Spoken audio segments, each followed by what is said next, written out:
દિવસમાં સોજો આવી ગયો હતો. હવે જો આ પગમાં આંગળીમાં મને હોન્ડાવાળાએ વગાડી દીધું હતું બજારમાં ગઈ ને ત્યારે. તો આંગળીમાં મને ક્રેક આવ્યું છે, વાતળ આવી છે, જે આપણે કહીએ ને એર ક્રેક, તો એટલે વાતળ ગુજરાતીમાં આપણે એવું કહીએ. તો મને ચાલવાની તો ના નથી પાડી, પણ બને તો રેસ્ટ કરવાનું કીધું છે. તો હમણાં જો રેસ્ટ ઉપર છું, એટલે કામ કરવાનું એવું નથી કે નથી કરવાનું, પણ બને ત્યાં સુધી કીધું છે ડૉક્ટરે કે તમે રેસ્ટ આપશો એમ જલ્દી સારું થઈ જશે. તો આવી રીતે આ 10 દિવસનો પાટો છે, હજી પણ 10 દિવસનો બીજો પાટો આવશે. એટલે હમણાં તો પગની શું માઠી બેઠી છે ને કાંઈ ખબર જ નથી પડતી. અને એક બીજી વાત, તો કાલે છે ને 11 હતી અને મારાથી બહુ મોટી ભૂલ થઈ ગઈ. એક તો 11 માઇન્ડમાંથી નીકળી ગયું, કારણ કે આગલા દિવસે આ પાટો આવ્યો હતો, દુખતું હતું બધું એવું હતું, અને કાલ 11 હતી એનું માઇન્ડમાંથી નીકળી ગયું. અને 11 હતી એ તો નીકળી ગયું, મારાથી રસોઈ બની ગઈ. અને બીજી વાત એ કે મેં કાલ ભાતે બનાવ્યા.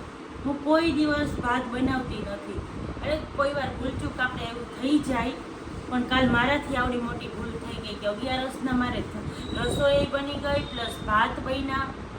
એટલે ભગવાન પાસે માફી માંગી કે ભાઈ મારાથી કાલ ભૂલ થઈ ગઈ છે, તો માફ કરી દેજો. હવે જો મારા ફઈબા આવ્યા હતા ને, તો કે તાર પગ દુખે છે ને, તો લાવ હું તને એકલા જ ચોખા સાફ કરી દઉં. તો ચોખા આવી ગયા હતા, તો એ સાફસૂફ કરે છે.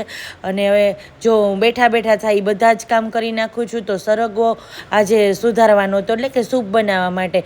તો મેં સરગવો ગુડુને સુધારી દીધો છે, અને આજે બધું ગુડુએ જ કર્યું છે લગભગ. તો જો એને સરગવાનો સૂપ બનાવ્યો છે. તો પાણી ગરમ મૂકી અને મીઠું નાખી દીધું છે.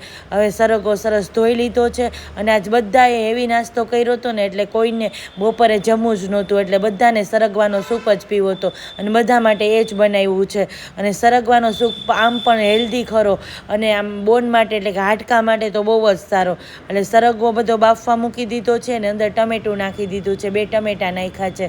હવે જો ગુડુએ જોઈતા પ્રમાણમાં બધું કિચનનું કામ કરતી જાય છે, અને બીજું આ વધારાનું જે વસ્તુ આવી છે એ બધી ઠેકાણે પાડતી જાય છે.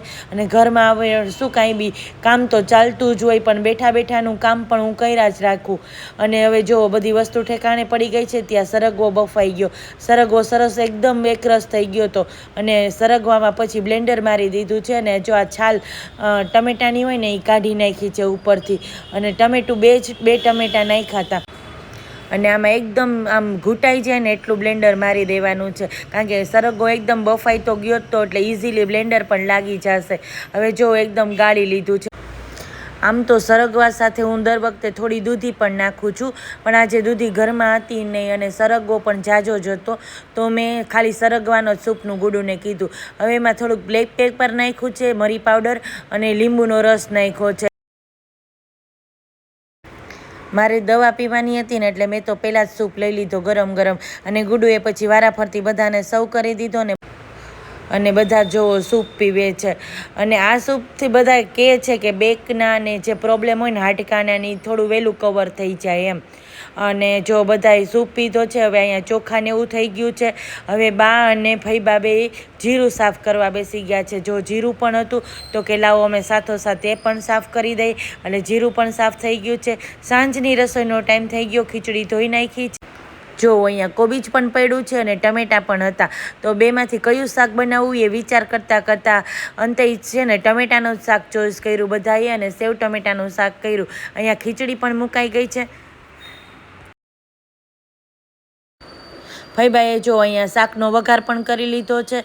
અને હવે અહીંયા ડુંગળીને કેરીનું જો સલાડ કરી નાખ્યું છે, ને એમાં બધો મસાલો નાખી દીધો છે, થોડું તેલ ચટણી ને એવું બધું નાખીને હવે એ સલાડ થઈ ગયું છે.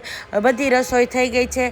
સાથે ચાલો થાળી પીરસે છે ગુડુ, એ પણ હું તમને બતાવું. આજે મેં કાંઈ રસોઈ નથી કરી, એટલે ગુડુએ જ બધી રેસીપી સાથે થાળી પીરસી છે.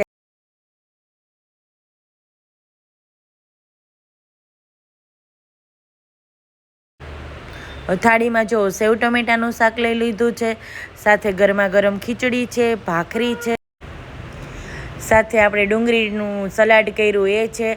કાચી કેરી અત્યારે બજારમાં બહુ સરસ આવે છે, તો એ સલાડ પણ બહુ ખાવાની મજા આવે ઉનાળામાં સ્પેશિયલ.